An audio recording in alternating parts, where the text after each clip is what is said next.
마태복음 13장 24절로 30절, 36절로 43절 우리 함께 봉독하겠습니다. 마태복음 13장 24절로 30절입니다. 36절로 43절 한 목소리로 봉독합니다. 예수께서 그들 앞에 또 비유를 들어 이르시되 천국은 좋은 씨를 제밭에 뿌린 사람과 같으니 사람들이 잘 때에 그 원수가 와서 곡식 가운데 가라지를 덧뿌리고 갔더니 싹이 나고 결실할 때가 가라사도 보이거늘 집주인의 종들이 와서 말하되 주여 밭에 좋은 씨를 뿌리지 아니하였나이까? 그런데 가라지가 어디서 생겼나이까? 주인이 이르되 원수가 이렇게 하였구나. 종들이 말하되 그러면 우리가 가서 이것을 뽑기를 원하시나이까? 주인이 이르시되 가만두라. 가라지를 뽑다가 곡식까지 뽑을까 염려하노라.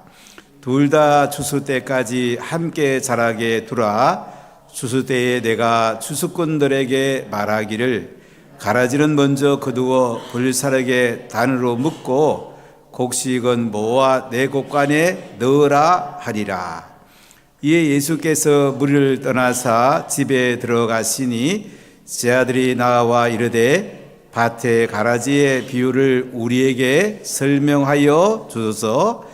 대답하 이르시되 좋은 씨를 뿌리는 이는 인자요 밭은 세상이요 좋은 씨는 천국의 아들들이요 가라지는 악한 자의 아들들이요 가라지를 뿌린 원수는 마귀요 추수 때는 세상 끝이요 추수꾼은 천사들이니 그런즉 가라지를 거두어 불에 사르는 것 같이 세상 끝에도 그러하리라.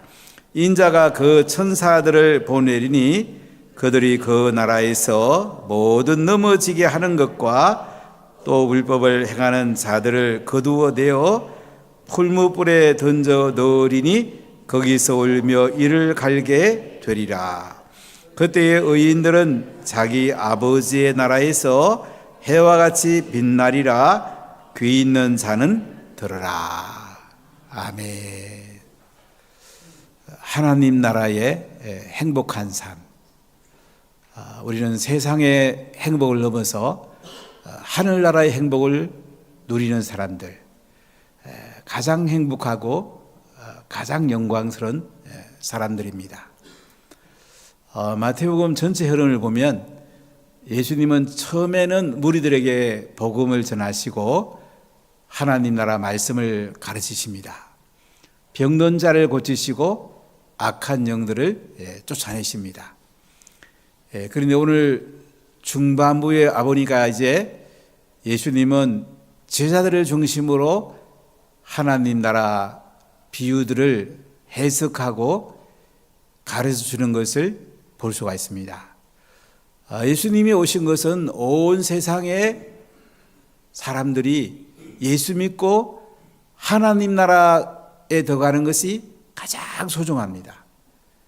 근데 예수님은 이것을 더하기를 넘어서 곱하기로 하는 걸 볼 수가 있습니다.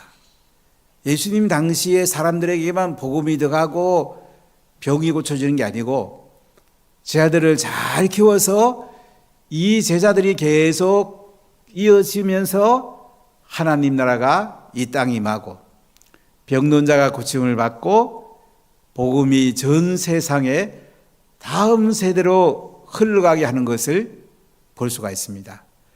그래서 우리 인생에 제일 중요한 게 뭡니까? 복음 전하는 것이고 제자를 삼는 것입니다. 제자 삼는 게 쉽지 않습니다. 그냥 우리가 다른 사람에게 단순하게 일하는 건 쉬워요. 내 혼자 일하는 건 쉬워요. 그러나 사람들을 키워서 그 사람들이 예수님이 하신 사역을 계속 이어가게 하는 것이 이게 중요한 거예요. 이게 곱하기예요.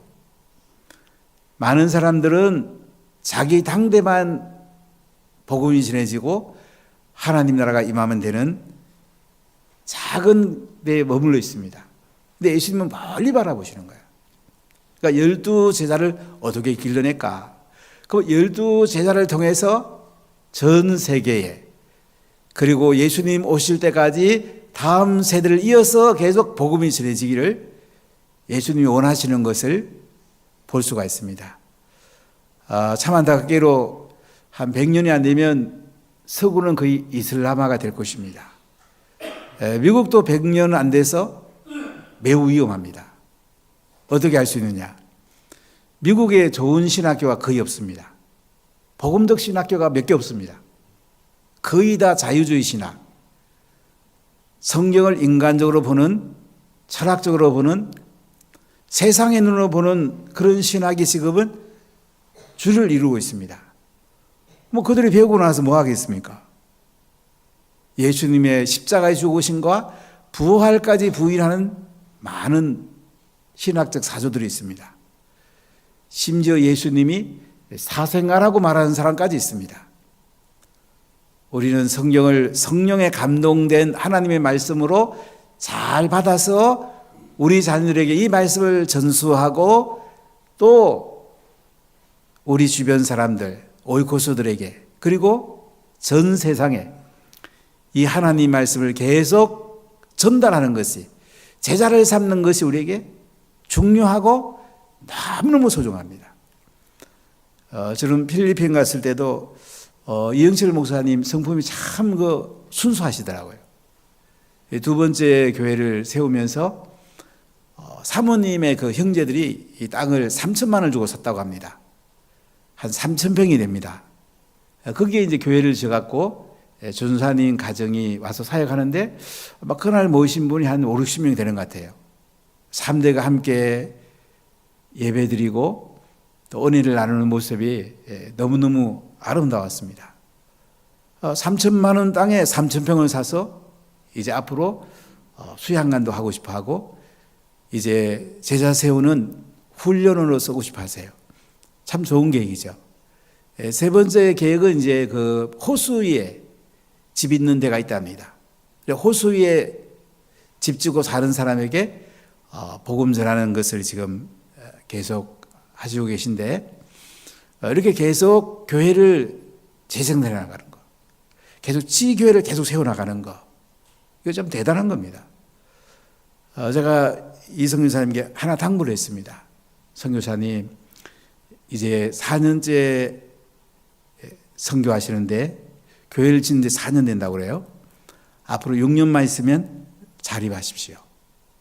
한국 선교가 어떻게 된 건지 선교사님들이 평생 후원해 달라고 그럽니다. 제가 목회를 해보니까, 선교해보니까 이건 아니라는 생각을 했습니다. 그러니까 평생 후원을 요청하니까 열심히 하는 사람이 별로 없어요.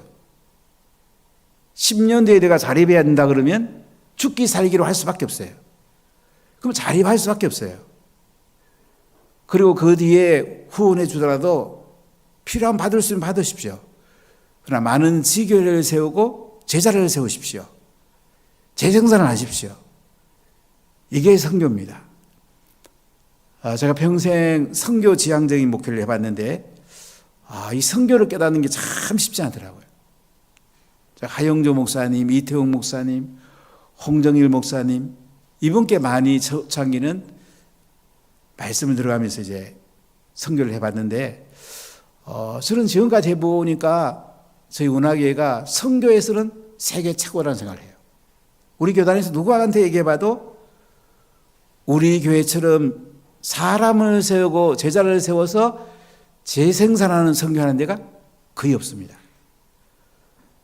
저는 1월 달에 신년 총회 할애에서 제가 총회장과 총신대 총장, 이사장, 이런 GM에서 직전 이사장, 이런 분들하고 쭉 얘기하면서 저에게 선교 얘기를 했어요. 그랬더니 전부 다 고개를 끄덕이고, 목사님, 그게 맞습니다. 근데 쉽지는 않습니다. 어떻게 그렇게 하셨습니까? 저는 하나님께 정말 감사했어요. 왜냐하면 우리의 인생이요, 자녀가 제일 중요합니다.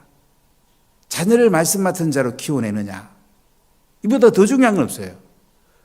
근데 우리는 자녀들이 공부 잘하고 좋은 대학 들어가고 좋은 데 결혼하고 땅에서 좋은 직장 가지고 이 땅의 행복에 그칠 때가 너무 많은 거예요. 우리 자녀에게 말씀을 전수해서 이들이 복음 전하는 제자가 되고 또 제자를 삼고 또 그들이 결혼해서 말씀 맡은 자를 키워내고 또 선교제에 또 말씀 맡은 자를 키워내고 이 중심을 가지고 그 다음에 이제 공부도 하고 좋은 대학도 들어가고 좋은 데 취직도 하고 또 결혼도 잘하고 이 순서를 가져야 되는데 우리는 땅의 행복에 머물러 있지는 않습니까? 이걸 넘어서야 됩니다. 이것이 하나님 나라의 행복이에요. 그래서 예수님은 마태복음 13장에서 하나님 나라의 행복에 대해서 비유를 통해 말씀합니다. 첫째 비유는 씨 뿌리는 비유인데요. 무리들에게 말씀합니다. 무리들도 알기를 원했어요. 그러나 무리들은 알 수가 없습니다. 예수님께서는 이사야의 말씀을 인용하면서 사람들이 마음이 완악해가지고 귀로 들어도 알아듣지 못하고 눈으로 보아도 보지 못한다. 마음으로 깨닫지 못한다고 그랬어요. 하나님 나라는 하나님의 선택된 백성들이 알 수 있고요. 하나님의 은혜를 베푸는 사람들이 하나님 나라를 받아들이게 되고 하나님 나라에 들어가는 거예요.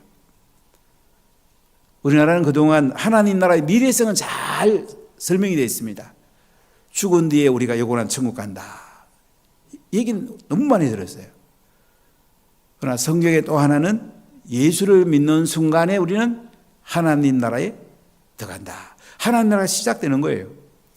하나님 나라는 십자가에 죽으시고 부활한 예수를 믿는 순간부터 이 땅에서 시작이 되는 겁니다.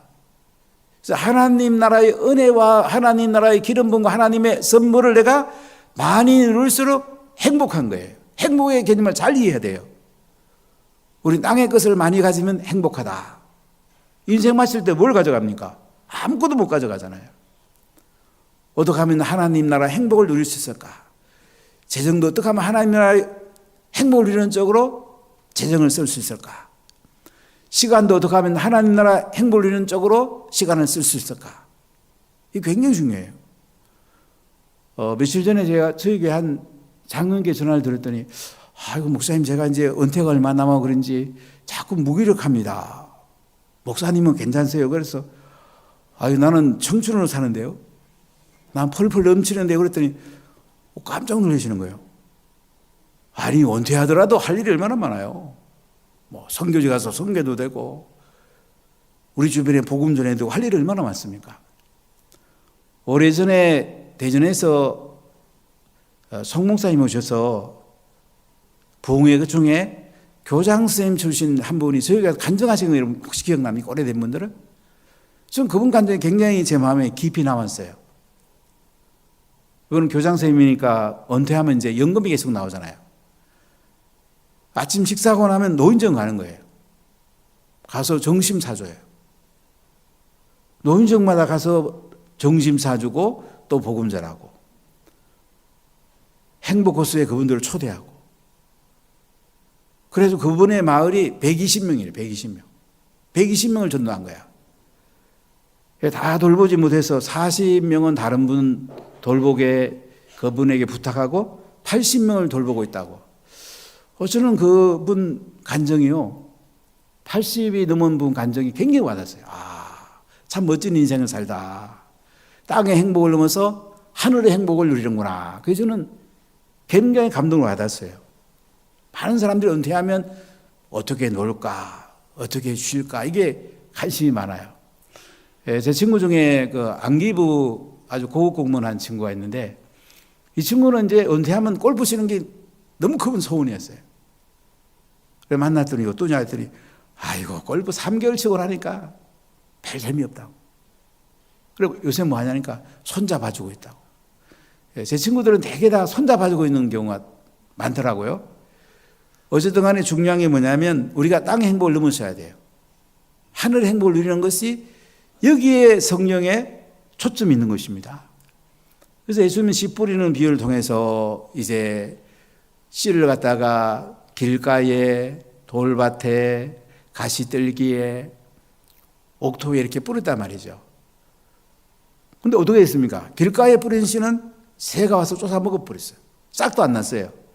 돌밭에 뿌린 씨는 싹은 나왔는데 자라지 못했어요. 가시떨기에 뿌린 씨는 뭐예요? 기쁨으로 자라긴 자랐는데 뭐예요? 열매를 못 맺었어요.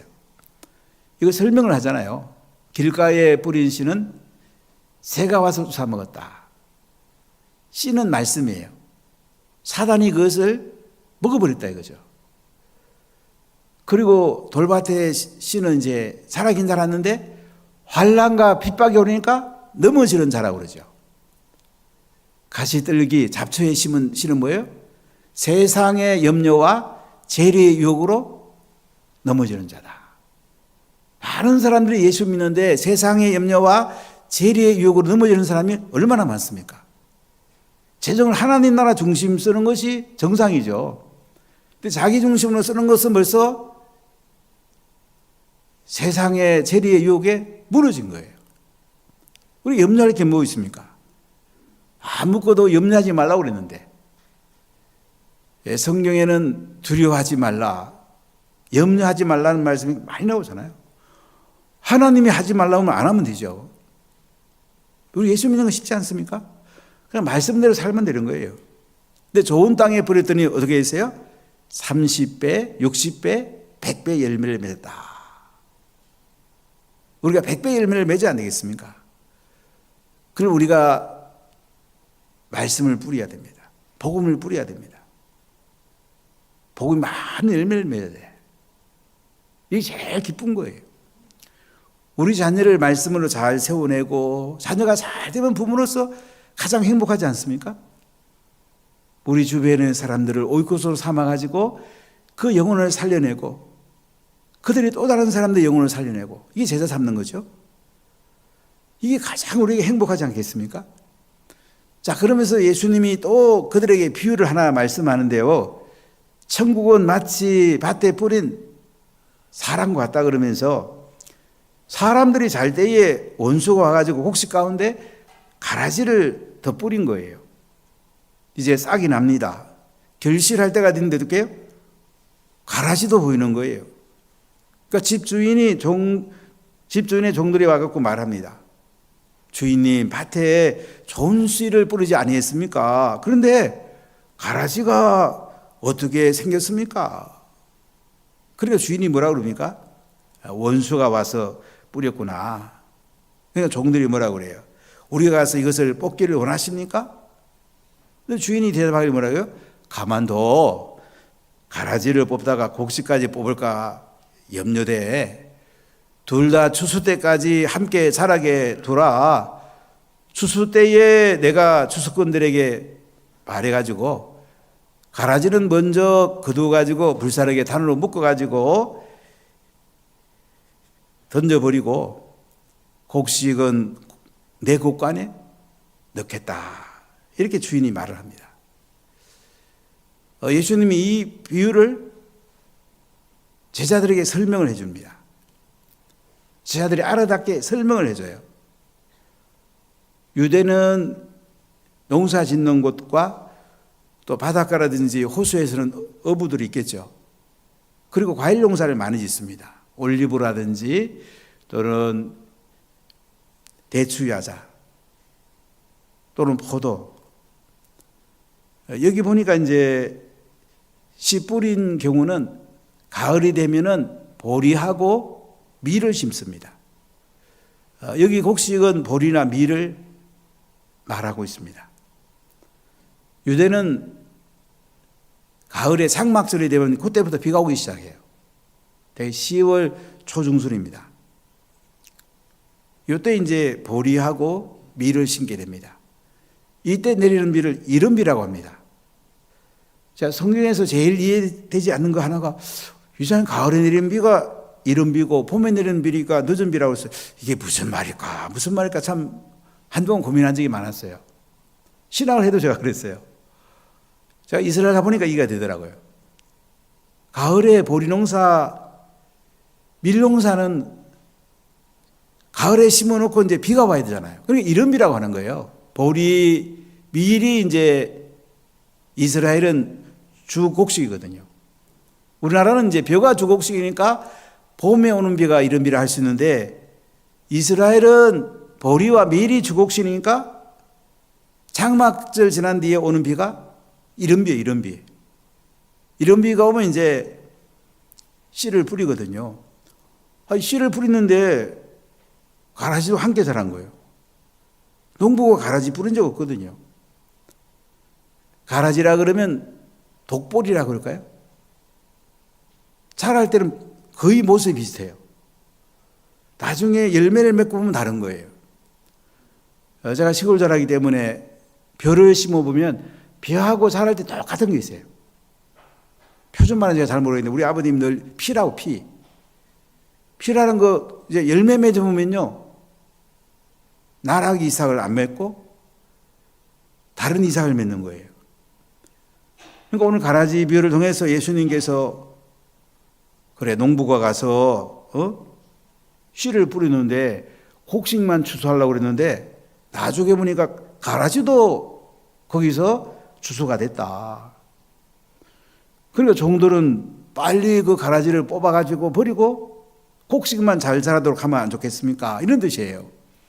근데 이 당시 독보리 같은 경우는요, 보리하고 뿌리가 서로 엉켜버려요. 그래서 독보리를 뽑아내려면 보리까지도 상하는 거예요. 그래서 예수님께서는 가라지 그냥 둬라. 수수대 가서 이제 가라지를 뽑아가지고 불에 태워버리고 곡식은 곡식 창고에 넣어가지고 잘 저장하면 안 되겠냐. 자, 이 말씀을 가지고 오늘 예수님께서는 무리를 떠나가지고 집에 들어가셔서 제자들에게 말씀을 해줍니다. 자, 우리 36절을 같이 읽어볼까요? 이에 예수께서 무리를 떠나사 집에 들어가시니 제자들이 나와 이르되 밭의 가라지의 비유를 우리에게 설명하여 주소서. 자, 예수님께서는 지금 밖에서 이 비유를 말씀하셨는데요. 그리고 집에 들어가세요. 집이 어딜까요? 가버나움의 집을 성경학자들은 대개 두 가지 해석이 있어요. 아마 예수님이 따로 집을 얻어서 살지 않았겠는가. 또 한 가지 견해는 베드로와 안드레 집에서 살지 않았을까. 제가 어릴 때 시골에 보면 전사님들이 교회 사택이 없으면 이제 권사님이나 집사님 이렇게 사랑채를 얻어가지고 사시는 경우를 종종 본 적이 있습니다. 지금 가버나움에 가보면 베드로가 살던 집이 상당히 큰 집입니다. 베드로의 아버지는 사업가입니다. 고기를 잡아서 팔던 어부예요. 아마 예수님께서 이 베드로, 수지자인 베드로와 안드레의 그 사랑채에서 사시지 않았을까. 아마 이 견해가 저는 더 유력하다고 생각합니다. 그래서 제자들이 나왔어요. 그때 밭의 가라지의 비유를 우리에게 설명해 달라고 제자들이 말하니까 예수님 뭐라고 하는지 봅시다. 자, 37절하고 38절 같이 읽어보겠습니다. 대답하여 이르시되 좋은 씨를 뿌리는 이는 인자요 밭은 세상이요 좋은 씨는 천국의 아들들이요 가라지는 악한 자의 아들들이요. 좋은 씨는 뭐라고요? 뿌리는 자는 누구라고요? 인자. 예수님이 좋은 씨를 뿌리는 거예요. 자, 뿌리는 데 보세요. 밭은 세상이라고 그래요. 온 세상에 예수님이 좋은 씨를 좀 뿌리는 거야. 씨는 뭐라고 그래요? 천국의 아들들이요. 예수 믿으면 구원받는 하나님의 자녀가들은 이런 씨를 뿌리는 거야. 그리고 가라지는 악한 자의 아들들이요.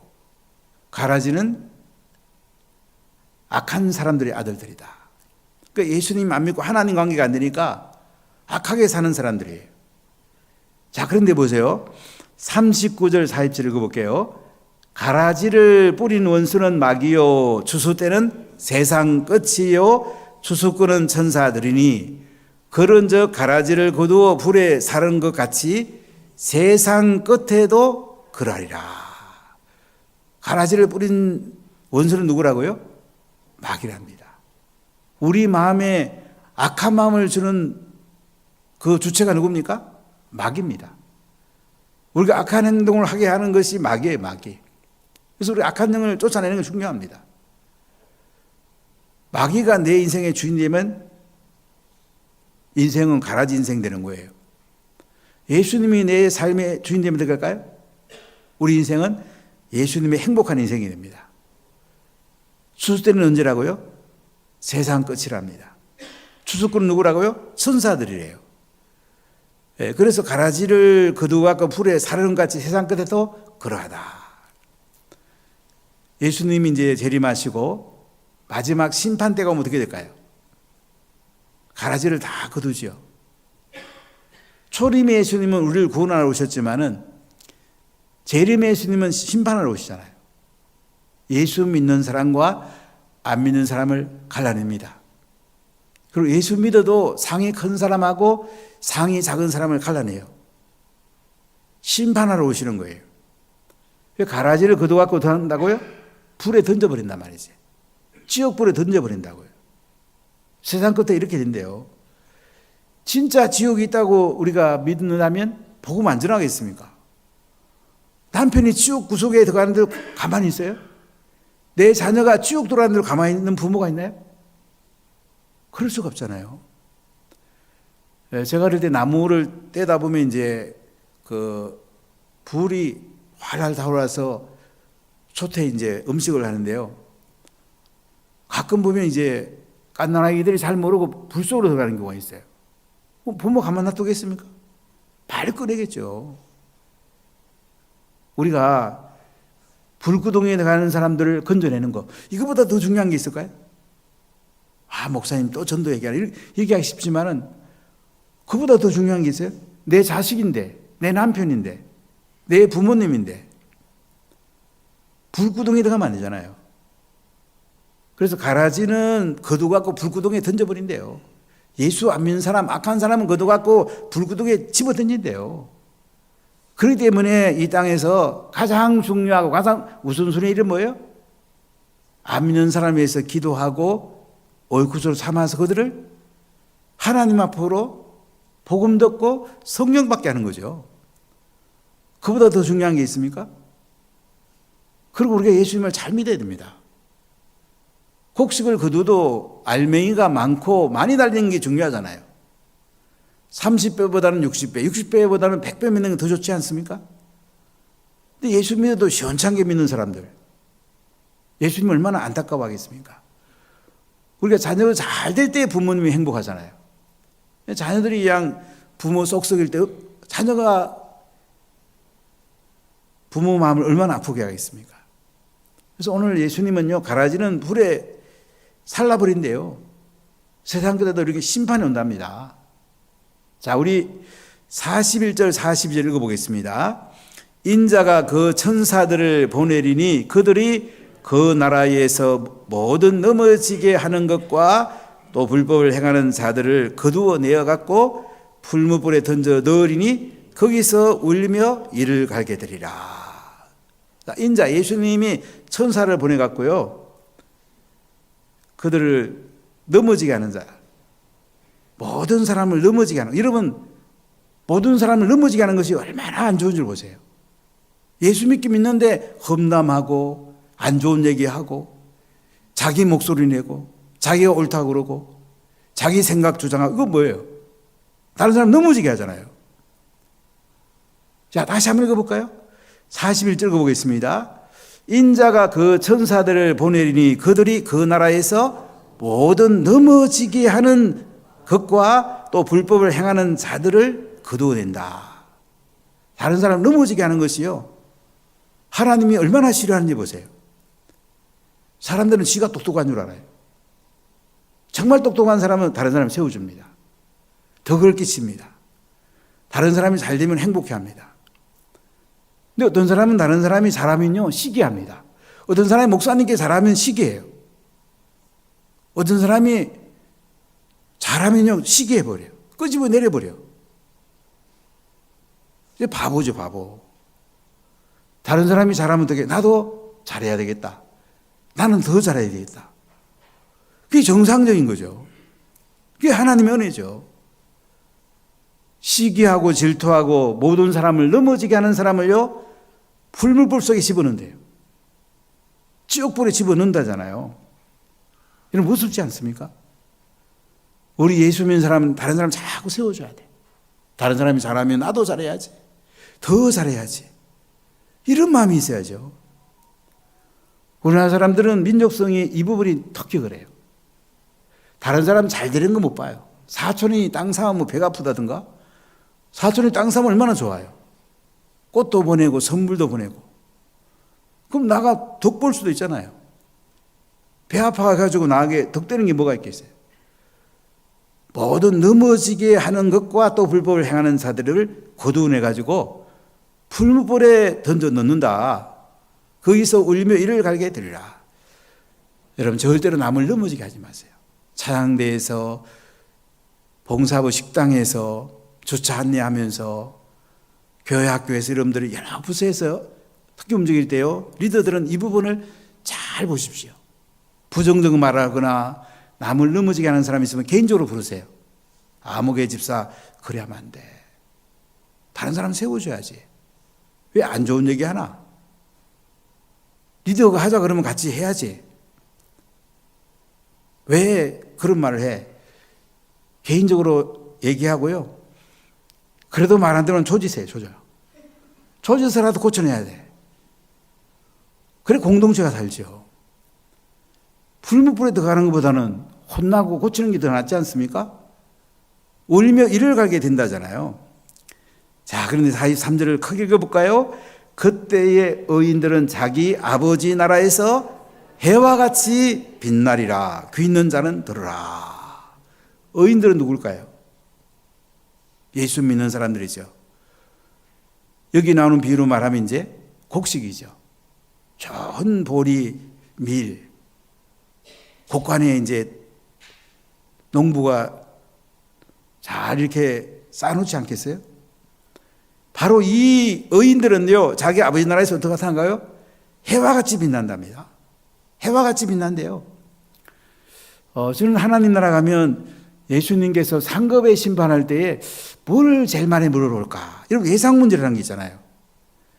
제가 이 문제를 예수님께 제일 많이 기도해요. 예수님, 제가 예수님께 가면 저한테 땅에서 한 뭘 제일 많이 물어볼 거예요? 야, 성경에 해답 안 있죠? 어디예요? 바울 서신을 보면요, 바울이 천국에 가서 뭐 한다고 그래요? 전도한 사람을 자기가 소개한대요. 이 사람 내가 전도했고요. 또 이 사람이 이 사람도 전도했고요. 이 사람이 이 사람 제자를 삼았고요. 아, 그렇구나. 복음 전하고 제자 삼는 것이 가장 중요하구나. 그래서 저희 교회 리더십을 그렇게 세운 거예요. 장로가 되면 마을장이 되라. 마을장 역할하는 게 제일 중요하죠. 또 교회학교 부장이 되라. 이 영혼을 구원하는 나이잖아요. 사람들을 세우는 나이잖아요. 제자를 재생산하는 나이잖아요. 이걸 잘 하십시오, 여러분요. 그냥 난 마을장이다 이러면 안 돼요. 세리들을 잘 세우십시오. 세리들은 인턴을 잘 세우고 세론들을 잘 키워내십시오. 근데 자녀를 키우는 것 같잖아요. 그럼 어떻게 된다는 겁니까? 하나님 나라에서 해와 같이 빛난대요. 얼마나 놀랍습니까? 우리가 다니엘서 12장에 봐도 같은 말씀이 나오죠. 다니엘 12장 3절에 이렇게 나와요. 지혜 있는 자는 궁창의 빛과 같이 빛날 것이요, 많은 사람을 옳은 대로 돌아오게 한 자는 별과 같이 영원토록 빛나리라. 아멘. 이런 은혜가 여러분 가운데 임하기를 축복하고요. 이제 곧 열린세 봄축제가 시작될 텐데, 여러분 적어도 한 1년에 2명씩은 하나님께 한번 인도해 봅시다. 그래서 행복호소에 그들이 와서 예수님 만나고 성령 받고, 봄에 한 번, 가을에 한 번 이렇게 한번 해보세요. 그 마을이 차고 넘치지 않겠습니까? 셀들이 생동감 있지 않겠습니까? 저 예수님 자리 해보면 행복호소에 와서 성령 받고 인생이 주인이 완전히 바뀐 사람들 얼마나 행복해하는지, 얼마나 기뻐하는지, 예수님 자랑에 대해서 얼마나 감격해하는지 하늘의 별처럼 빛나게 할 것입니다. 여러분, 이런 은혜가 여러분 가운데 임하시기를 예수님 이름으로 간절히 축복합니다. 기도하겠습니다.